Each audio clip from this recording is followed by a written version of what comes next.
হযরত মুসা আলাইহিস সালামের চাচাতো ভাইয়ের নাম ছিল কারণ। কারণের ভাগ্য ছিল অনেক উঁচুতে।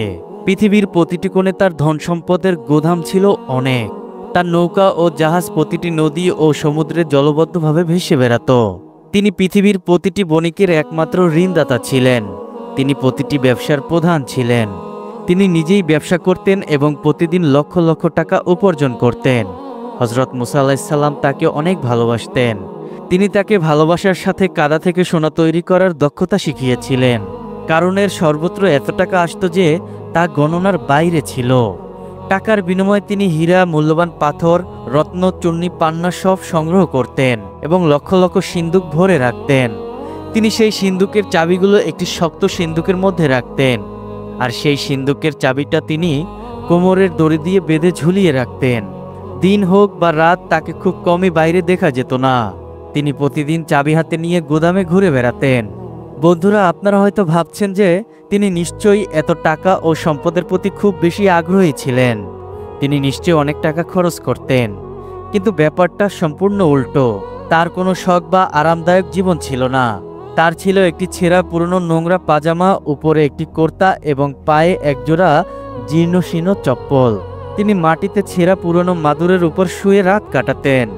দিনের খাবারে ছিল কয়েকটি শুকনো রুটি, কিছু খেজুর এবং কিছু পানি। কথিত আছে যে কয়েকদিন পর তিনি এটিও খাওয়া বন্ধ করে দিয়েছিলেন। তিনি একটি শুকনো রুটি জলে ডুবিয়ে সেই জল পান করতেন এবং রুটিটি শুকনো রাখতেন। তার আত্মীয় স্বজন এবং বন্ধুরা বলতো, এত সম্পদ থাকা সত্ত্বেও কেন আপনি এত সমস্যার সম্মুখীন হন? আপনি কি অন্তত একজোড়া জুতা বা সুন্দর পোশাক কিনতে পারেন না? কারণ তখন তাদের এই কথা শুনে হেসে বললেন, বাহ, তোমরা তো দারুণ উপদেশ দিচ্ছ। আমি কি সমুদ্র থেকে টাকা এনেছি যে তোমরা আমাকে ধনী বলে মজা করছো?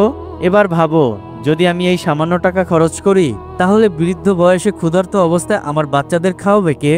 বলো তো, তোমরা আমাকে রাস্তায় ভিক্ষুক বানাবে। তোমরা খুব চালাকি করছো, আমি কিন্তু সেটা দেখছি। কারণের এই কথা শুনে লোকেরা অবাক হয়ে সেখান থেকে চলে যেত। একদিন হযরত মুসা আলাইহিস সালাম কারণের বাড়িতে এসে তাকে বললেন, কারণ, আল্লাহ তোমাকে এত সম্পদ দিয়েছেন, এর সামান্য অংশ গরিব মিসকিনদের দান করা উচিত। শরীয়তের নিয়ম আছে যে প্রতি 100 টাকার উপর 2.5 পা যাকাত দিতে হবে। আমি আশা করি তুমি অবশ্যই 100 টাকার মধ্যে কমপক্ষে 1 টাকা যাকাত হিসেবে দেবে। কারণ কিছুক্ষণ মুসার দিকে তাকিয়ে রইল এবং তারপর বলল, যাকাত কি? হযরত মুসা আলাইহিস সালাম বিনয়ের সাথে উত্তর দিলেন, প্রতি 100 টাকার মধ্যে 1 টাকা গরিবদের দান করো, এটাকে যাকাত বলা হয়। যদি অন্য কেউ এই কথা বলতো তাহলে কারণ অস্বীকার করত, কিন্তু হযরত মুসা আলাইহিস সালাম ছিলেন তার বড় ভাইয়ের মতো। তিনি কখনো তার অনুরোধ উপেক্ষা করেনি। এই জন্যই তিনি মাথা নিচু করে কিছুক্ষণ চুপ করে রইল। তারপর তিনি মৃদু হেসে বললেন, তুমি দেখতেই পাচ্ছ আমি খুবই দরিদ্র, আমার টাকার প্রয়োজন। যাকাত দেওয়ার মতো পর্যাপ্ত টাকা আমার কাছে কোথা থেকে আসবে? কারণের কাছ থেকে এই কথা শুনে হযরত মুসা আলাইহিস সালাম বললেন, যার এত সম্পদ আছে সে যদি দরিদ্র হয় তাহলে কাকে ধনী বলা হবে? কারণ তখন উত্তর দিলেন, এত কষ্ট করে ক্ষুধার্ত তৃষ্ণা থেকে আমি এই সামান্য টাকা সঞ্চয় করেছি। যদি আমি এখন দান করি তাহলে বৃদ্ধ বয়সে আমি কি খাবো? ভিক্ষা করা ছাড়া আমার আর কোনো যে উপায় থাকবে না। ভাই, আমাকে ক্ষমা করুন, আমি যাকাত দিতে পারবো না। হযরত মুসা আলাইহিস সালাম খুবই দুঃখিত হলেন।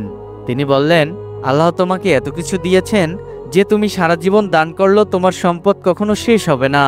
হযরত মুসা আলাইহিস সালামের কাছ থেকে এই কথা শুনে কারণ জোরে হেসে বললেন, কেউ যদি না বুঝে দান করে তাহলে তার রাজ্য উড়ে যায় এবং আমার কাছে মাত্র কয়েকটি খোলস থাকে, ওদের উড়ে যেতে কতক্ষণ লাগবে? হযরত মুসা আলাইহিস সালাম তখন বললেন, তুমি কি গরিব না ধনী? আমি তর্ক করতে আসিনি, আমি শুধু আমার কর্তব্য পালন করছি। যাকাত দেওয়া তোমার কর্তব্য, তাই আমি জিজ্ঞাসা করছি, তুমি কি যাকাত দেবে? অসহায়ভাবে কারণ বলতে শুরু করলো, ঠিক আছে, আমাকে আজকে ভাবতে দাও, আগামীকাল উত্তর দেব। কারণের হৃদয়ে কোনো শান্তি ছিল না। সারাদিন সে ক্ষুধার্ত, তৃষ্ণা এবং উদ্বেগে ডুবে রইল। ভাবতে থাকলো মুসাকে কি উত্তর দেবে। অনেক চিন্তা করার পরেও সে কোনো সিদ্ধান্ত নিতে পারল না। সন্ধ্যা হয়ে গেল, অন্ধকার ঘিরে ফেলল। কারণ একটি বাতি জ্বালিয়ে হিসাব করতে বসলো। 100 এর উপরে 1 টাকা, 10,000 এর উপরে 10 টাকা, 1 লাখের উপরে 10 টাকা। এখন তার মন ঘুরতে শুরু করলো। সে আবার হিসাব করতে শুরু করলো, যদি 1 লাখের উপর 1000 থাকে তাহলে 1 কোটির উপরে 1 লাখ। কারণ হঠাৎ পাগলের মতন চিৎকার করে উঠল, মুসা, তোমার কথা শোনার চেয়ে আমার বুকে ছুরিকাঘাত করা ভালো। আমাকে 1 কোটি টাকার উপর 1 লক্ষ টাকা জাকাত দিতে হবে কেন? গরিবরা কি তাদের উপার্জন আমার কাছে জমা রেখেছে যে আমি সেগুলো দান করব? আমি দেব না, আমি 1 পয়সাও দেব না। কারণ চুপচাপ বালিশে মুখ লুকিয়ে শুয়ে রইল আর মনে মনে সে হযরত মুসাকে অভিশাপ দিতে লাগলো। সেই রাতে কারণ একটুও ঘুমাতে পারল না। হঠাৎ তার চোখ প্রদীপের শিখার উপর পড়ল। সমস্ত তেল পুড়ে গেল, তবুও 1টি পয়সা আয় হলো না। সে প্রদীপ নিভিয়ে দিল। সে অন্ধকারে দেয়ালে পিঠ ঠেকিয়ে বসে রইল এবং সারা রাত আকাশ ও পাতালের কথা ভাবতে লাগলো। পরের দিন সকালে সূর্য ওঠার সাথে সাথে হযরত মুসা আলাইহিস সালাম কারুনের বাড়িতে পৌঁছে জিজ্ঞাসা করলেন, কারুন, তুমি কি কিছু ঠিক করেছ? কারুন অবাক হয়ে আকাশ থেকে পড়ে গেল। তিনি তখন জিজ্ঞাসা করলো, তুমি ঠিক করার কথা কি বলছো? ওহ, আমি জাকাতের ব্যাপারটা একেবারেই ভুলে গিয়েছিলাম। ঠিক আছে, আজ যাও, আমি অবশ্যই কাল তোমার প্রশ্নের উত্তর দেব। মুসা আলাইহিস সালাম সেখান থেকে চলে গেলেন। কিন্তু পরের দিন যখন মুসা আলাইহিস সালাম আবার এলো তখন একই অজুহাত করেছিল। প্রতিদিন এভাবেই চলতে থাকে। কারণ মিথ্যা, চালাকি আর অহংকার করে তার দিনগুলো কাটিয়ে দিচ্ছিল। একদিন মুসা আলাইহিস সালাম রেগে বললেন, তোমার কি লজ্জা নেই? তুমি প্রতিদিন একই অজুহাত দাও। আমি এখন স্পষ্ট উত্তর চাই, তুমি জাকাত দেবে কি দেবে না? কারণ রেগে গর্জে উঠল, তুমি কি মনে করো আমি কিছুই বুঝতে পারি না?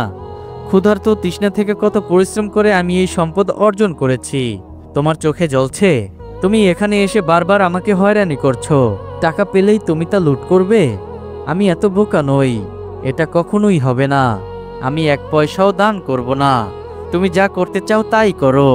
কারুনের কথা শুনে মুসা আলাইহিস সালাম অবাক হয়ে গেলেন, কিন্তু হতাশ হলেন না। সে আরো অনেক দিন ধরে কারুনকে বোঝানোর চেষ্টা করলো।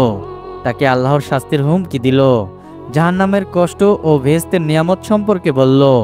কিন্তু কারুন একই জায়গায় রইল। তার হৃদয় একটুও গলে গেল না, একটুও সে পরিবর্তন হলো না। এক পর্যায়ে মুসা আলাইহিস সালাম অসহায় হয়ে পড়লেন। তিনি দুহাত তুলে আল্লাহর কাছে ফরিয়াদ করে বললেন, হে আমার রব, আমি কারুনকে সৎকর্মের দিকে আনার জন্য, তাকে দান করার জন্য অনুরোধ করার জন্য যথাসাধ্য চেষ্টা করেছিলাম, কিন্তু সে কিছুতেই রাজি হয়নি। এখন তুমি বলো, আমার কি করা উচিত? হযরত মুসা আলাইহিস সালামের এই ফরিয়াদ করার পর হযরত জিবরাইল আলাইহিস সালাম আল্লাহর পক্ষ থেকে একটি বার্তা নিয়ে আসলেন। জিবরাইল আলাইহিস সালাম তখন মুসা আলাইহিস সালামকে বললেন, মুসা, বনি ইসরায়েলকে মিশর ছেড়ে চলে যেতে বলো। মুসা আলাইহিস সালাম আল্লাহর এই আদেশ মেনে নিলেন। তারপর জিবরাইল বললেন, এখন থেকে পৃথিবী তোমার অধীনে থাকবে, তুমি এর মাধ্যমে যা ইচ্ছা করতে পারো।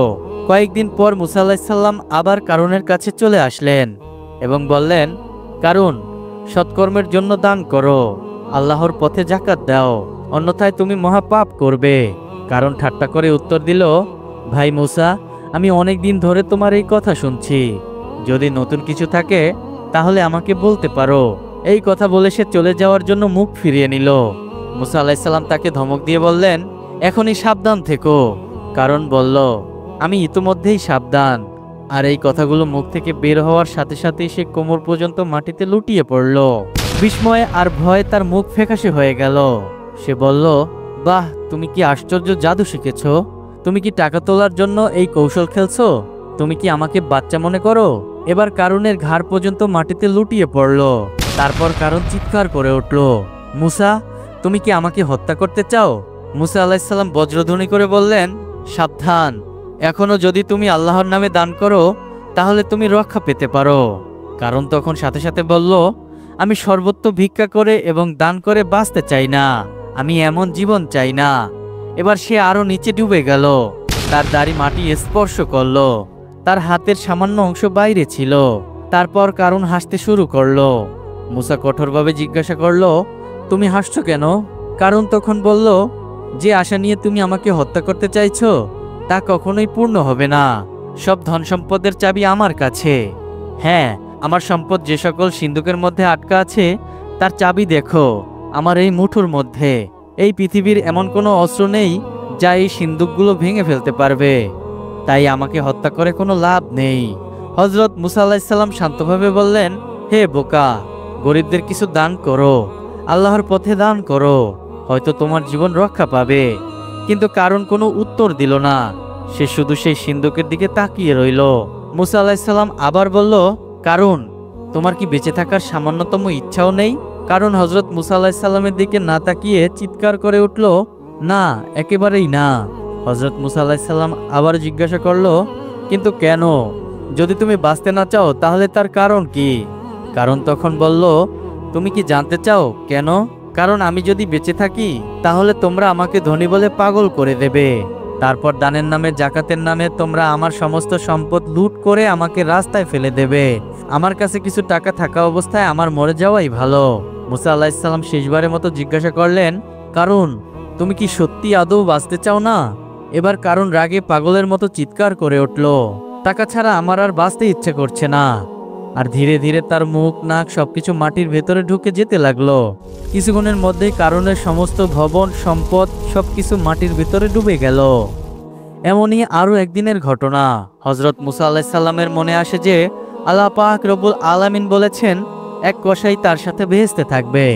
এই প্রশ্নের উত্তর জানতে হজরত মুসা আলাইহিসসালাম তুর পাহাড়ের দিকে রওনা হন।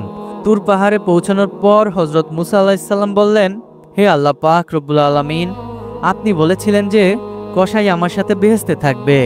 আমি জানতে চাই সেই কসাই কোন কাজ করে যার ফলে সে আমার সাথে বেহেশতে থাকবে।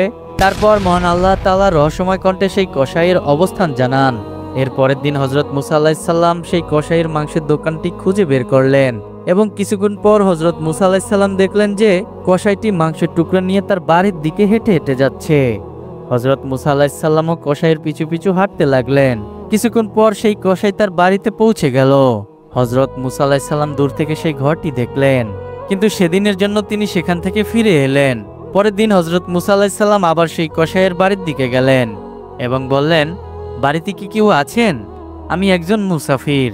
কিন্তু বাড়ি থেকে কোনো উত্তর এলো না। তারপর হজরত মুসা আলাইহিসসালাম ভাবলেন যে হয়তো বাড়িতে সত্যিই কেউ নেই। এরপর হজরত মুসা আলাইহিসসালাম আবার সেই কসাইয়ের দোকানে পৌঁছালেন। সেখান থেকে তিনি দেখলেন কসাই মাংস কাটতে থাকলো এবং একটি ভালো মানুষের টুকরো এক পাশে রাখলো। তখন একজন খদ্দের এসে সেই কসাইকে বলল, ভাই, তোমার কাছে থাকা মাংসের টুকরো আমাকে দাও, বিনিময়ে আমি তোমাকে আরো বেশি টাকা দেব। তারপর কসাই বলল, তুমি যতই টাকা দাও না কেন আমি এই মাংসের টুকরোটা তোমাকে দেব না। তারপর কসাই বলল, আমি এই মাংস আমার বাড়িতে নিয়ে যাব। হজরত মুসা আলাইহিসসালাম মনে মনে ভাবলেন, ঘরে তো কেউ নেই, তাহলে কসাই মাংস দিচ্ছে না কেন? তারপর যখন খদ্দের দোকানের মাংস সব নিয়ে গেল, তখন কসাই দোকান বন্ধ করে মাংসের সেই টুকরাটিকে নিয়ে একটি ভেগে ভরে তার বাড়ির দিকে হাঁটা শুরু করলো। এটা দেখে হজরত মুসা আলাইহিসসালাম তার পিছু পিছু চলতে লাগলেন। কসাই যখন তার বাড়িতে পৌঁছালো, তখন হজরত মুসা আলাইহিসসালাম ঘরের বাইরে থেকে ডাক দিলেন, ঘরে কি কেউ আছেন? তারপর কসাই বেরিয়ে এসে হজরত মুসা আলাইহিসসালামকে জিজ্ঞাসা করলেন, ভাই, তুমি কি চাও? তখন হজরত মুসা আলাইহিসসালাম বললেন, আমি একজন মুসাফির। তুমি কি আমাকে এই রাতের জন্য তোমার বাড়িতে থাকার জায়গা দেবে? আগামীকাল সকাল হলেই আমি আমার গ্রামের দিকে চলে যাব। কসাই তখন বলল, অবশ্যই, তুমি এসেছো, আমি তোমাকে আমার ঘরে আশ্রয় দিব। তারপর কসাই বলল, তুমি এখানে বসো, আমি কাছের ঘরে কিছু কাজ করছি। এই বলে কসাই সেই ঘরের দিকে চলে গেল। হজরত মুসা আলাইহিসসালাম দেখলেন যে কসাই সেই ঘরে একা একা রুটি বানাচ্ছে এবং মাংস রান্না করছে। তার কিছুক্ষণ পর হজরত মুসা আলাইহিসসালাম দেখলেন যে কসাই ধীরে ধীরে একজন বৃদ্ধা মহিলাকে সম্মানের সাথে নিয়ে এসেছে। তারপর তিনি বৃদ্ধা মহিলাকে ভালোবাসার সাথে মাংস এবং রুটি খাওয়ালেন, ঠিক যেমন একজন মা একটি ছোট্ট শিশুকে ভালোবাসা এবং স্নেহের সাথে খাওয়ান। কিছুক্ষণ পর কসাই হজরত মুসা আলাইহিসসালামের কাছে কিছু মাংস এবং রুটি নিয়ে এসে বললেন, এই মুসাফির ভাই, তোমার খাবার নাও, আমি কিছু সময় নিয়েছি, এর জন্য আমি খুবই দুঃখিত। তখন কসাই আবারও বলল, আসলে আমার ভিতরে কিছু কাজ ছিল, তাই তোমাকে আগে খাবার দিতে পারিনি। হজরত মুসা আলাইহিসসালাম তখন বললেন, ঠিক আছে, কিন্তু আগে তুমি বলো এই বৃদ্ধা মহিলাকে। কসাই তখন উত্তর দিল, এই বৃদ্ধা মহিলাটি হচ্ছে আমার মা। এই পৃথিবীতে আমার মা ছাড়া আর কেউ নেই এবং আমার জন্য কেউ নেই। আমি এই পৃথিবীতে তার একমাত্র ভরণ পোষণকারী। আমার মা এখন বৃদ্ধা হয়ে গেছেন, তিনি ঠিকমতো হাঁটতে পারেন না এবং ভালো করে খেতেও পারেন না। তাই আমি প্রতিদিন দোকান থেকে ভালো ভালো নরম মাংসের টুকরো এনে বাড়িতে রান্না করে আমার মাকে খাওয়াই। এই কথা শুনে হজরত মুসা আলাইহিসসালাম দেখলেন কসাই তার মায়ের প্রতি ভক্তি ও স্নেহ প্রদর্শন করছে। হজরত মুসা আলাইহিসসালাম অবাক হয়ে গেলেন। তারপর হজরত মুসা আলাইহিসসালাম কাছের ঘর থেকে দেখলেন যে বৃদ্ধা মহিলার দু চোখ বেয়ে পানি পড়ছে এবং দুই হাত তুলে দোয়া করছেন। তিনি হাত তুলে আল্লাহর কাছে প্রার্থনা করে বললেন, হে আল্লাহ, তুমি রহমানুর রহিম, তুমি গফুরুর রহিম, তুমি সবকিছুই জানো। এই পৃথিবীতে এমন কোনো কিছু নেই যে যার খবর তোমার কাছে গোপন থাকে।